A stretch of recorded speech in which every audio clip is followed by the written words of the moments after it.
Hello everyone and welcome to my channel. Today we're going to be doing a minimum equipment full body workout that can be performed either at the gym or at home. So let's start this vid with the seated Arnold press. It works all three muscles in your shoulders in one fluid motion, and we want strong shoulders, ladies, because it'll give us a nice sculpted upper body appearance and you'll be able to lift heavier weights. The heavier you lift, the more gains you'll see. Anyways, take two dumbbells and hold them straight in the air next to your ears with your palms facing out. When you bring your arms down, you're going to turn your palms inward to face one another.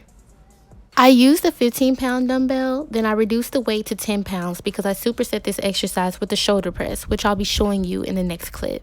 The shoulder press is performed in the same form as the Arnold press. You don't even have to move, except to switch the weights out if you're reducing weight like me. And if you have the weight sitting next to you waiting, you can just grab them and get straight to it, really fire it up. The only difference between the shoulder press and the Arnold press is the shoulder press doesn't require the rotation of your palms. You literally just hold your arms out at a 90-degree angle with your palms facing out, then bring your arms up overhead and back down to the same 90-degree angle.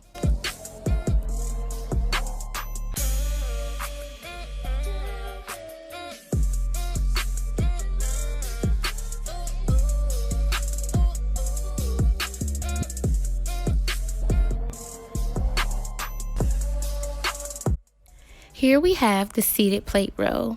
You simply take a plate and hold it out in front of you with your arms fully extended and bring your arms in towards your face. We want to work our back muscles, ladies, okay? Because not only are we shedding back fat and getting that nice toned appearance, but we're sculpting our waist in the process. Let's move on to glutes. First up, we have the goblet squat, or in my case, the wide stance elevated goblet squat. It's an excellent exercise to work your quads, your glutes, and your core. To perform this exercise, place two plates on the floor and balance on the heel of your foot at the edge of the plate.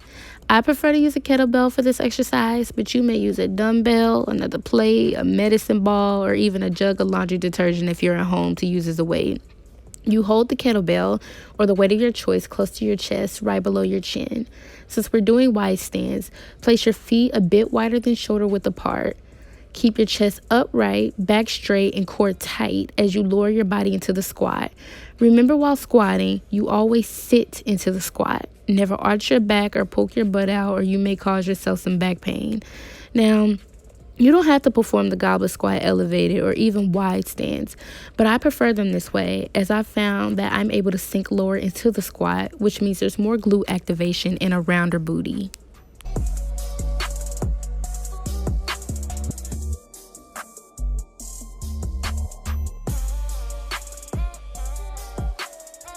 Next, we have an elevated deadlift into a goblet squat. To perform a deadlift, start the exercise standing tall, knees slightly bent, then slowly bend over at the hips. Come back up and squeeze your glutes, then reposition the weight and hold it close to your chest, under your chin, just as we did in the beginning, and drop into the goblet squat, then come back up and squeeze your glutes again. I performed 4 sets of these, 10 reps of each exercise. Meaning I didn't do 1 deadlift, 2 goblet squat, 3 deadlift, 4 goblet squat. No, I did 1 deadlift goblet squat, 2 deadlift goblet squat, 3 deadlift goblet squat. Now, these burn like a bitch. I'm going to just tell you now, but you know what? That's why we at the gym. The band, it's not necessary. It's really just for a little extra little something.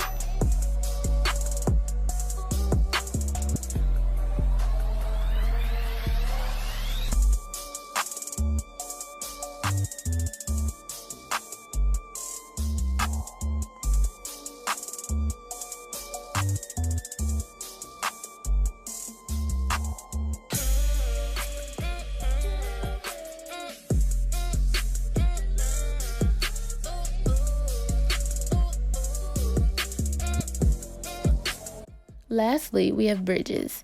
They're very similar to the hip thrusts, except you don't have to complete this exercise with a weight, nor do you have to use any type of bench or platform to balance your upper back against. To complete this exercise, lie flat on the floor with your knees bent and aligned with your hips. You fire up skywards and squeeze your glutes. Hold for 1 second before releasing. The hip abductor is optional, but it works amazing with the bridges. It gives you some extra burn, and it allows you to work your side glutes as well. Anyways, if you choose to add the hip abductor, after firing up from the floor, you separate your knees slightly while squeezing your glutes. Don't open your legs too wide now, only wide enough to form a slight V. Your knees shouldn't nearly be hitting the ground and your feet shouldn't move completely out of place. Now, if you want to make these real fun, add a resistance band around your knees like me. The resistance band requires you to use more of your muscle to complete the exercise effectively, so it's gonna burn, but we like burn. Burn is good.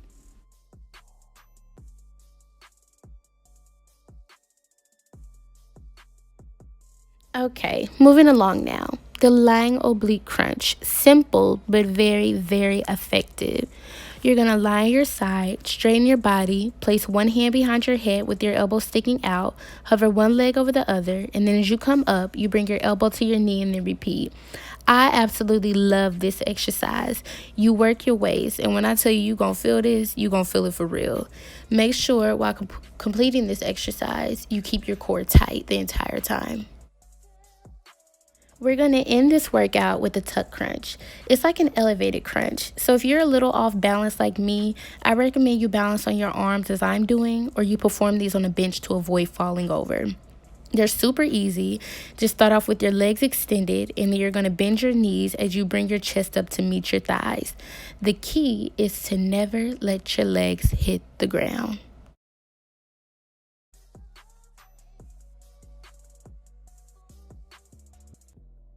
Thank you guys so much for watching. If you haven't already, please make sure you hit the subscribe button below. I'll be updating weekly every Saturday or Sunday. And if you choose, you can follow me on Instagram at Sculpted by Ari. Bye!